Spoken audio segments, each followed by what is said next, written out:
Hey BT, we're going to add some special effects to our best logo. So here's my rough drafts page, and I'm just going to select one of my logos real quick.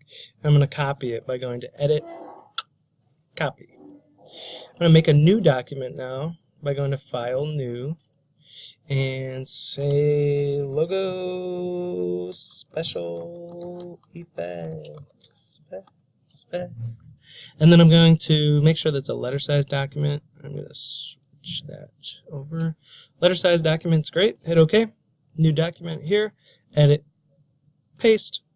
Now I've got my logo. And I'm going to stretch this logo out, thinking if I can fit 10 of these on this page, then I'll be good. Before I start to copy and paste this logo over and over again and start to add effects to it, I'm just going to take a quick look to make sure that my text that I've created outlines. So select the text, right click, and go to create outlines. If that's not an option there, I'm going to ungroup this real quick. If that's not an option, then maybe you've already done it. See these anchor points around my letter? That means that I've already created outlines and I'm good to go. If you haven't, if you right click on the selected text, you should see created outlines, or you can always go to type at the top of your screen and there's create outlines right there. Creating outlines takes your editable text and turns it into a shape, so you see the anchor points and paths. My logo has I already have outlines created, and I've actually added these little rectangles to be like wings. So I'm going to select all those pieces, and before I start to copy and paste, what I'm going to do is I'm going to melt those pieces together using the Shape Builder tool. So now I've got one solid piece. So if you want to make sure that you create outlines, you also want to make sure that you melt pieces together before you get involved in here. So it's one solid piece. Now I've got two pieces. Basically, I've got my W that has little wings, and then I've got my circle. So those two pieces, I'm just going to group those real quick by right-clicking, selecting them both, right-clicking, and grouping. Object group is also an option, and Control-G is the key command for that. Once I have that all set and grouped, then it's a matter of copy and paste.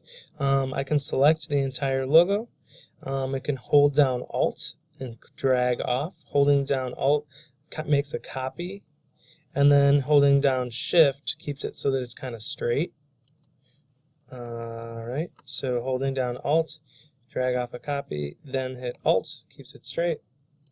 And you can hit Control D, and that'll make multiple copies of that. So I think I'm going to do 4. I'll just make 12 just to make an even number. So now that I've got all those copies, I can select that entire row, hold down Alt and drag off to make a copy of that. Again, then holding down Shift, you can keep it straight. And I can Control D, 3, 4, 5, 6, 7, 8, 9, 10, 11, 12. I'll probably just adjust the artboard a little bit. The artboard is right here. Adjust that to whatever size I need it to be. And now I am ready to start editing logos. The first thing that I'm going to do is I'm going to keep one of the logos black and white.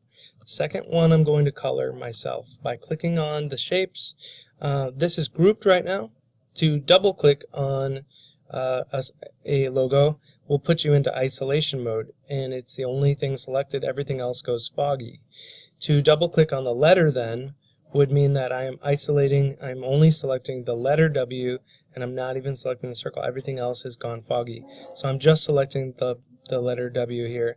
I can add a color, any color I want, by double clicking on the fill option if it's a shape. If it's a stroke only, if it's only a line that was produced by a line segment tool or something like that, you can adjust the color by double clicking on the swatch option down here. So I'm going to change that color, and then I'm going to adjust the color of the circle. So the circle is right now, it's a like a white fill. I'm going to double click on the circle to isolate it. It's a no fill, and it's a black outline. So if I wanted to fill it with something, I could. And if I wanted the outline to be there or not, I can change the color of the outline, the stroke, or I can get rid of it completely. And now it seems as though I've been able to color both of those things. Now, I wanted to show you something, because one of the things, like I want two of your designs to be color schemes, and so I'm going to select this one that I've colored. I don't really enjoy the colors that I've selected here, but if I select both of the colored pieces that I have, at the top of your screen there is a recolor artwork option.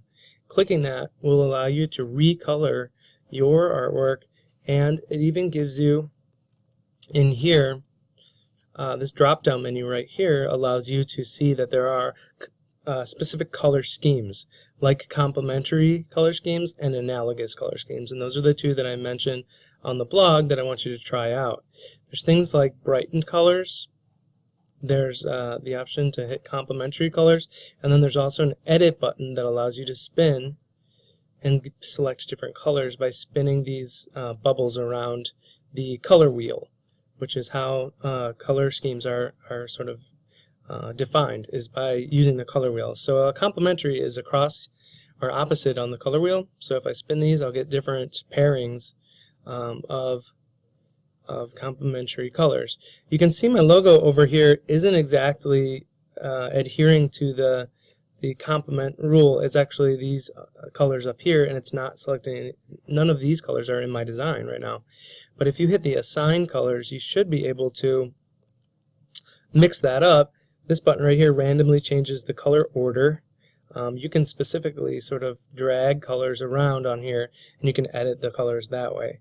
You also have the option to change the hue of the colors down here, to change the saturation of the colors here, and to add black to darken the colors here. So there's a lot of functionality with this recolor artwork. I hope that you all will be able to make at least two color scheme, different color schemes in your logos. So play around with that, experiment, and see what you can come up with. See you in class.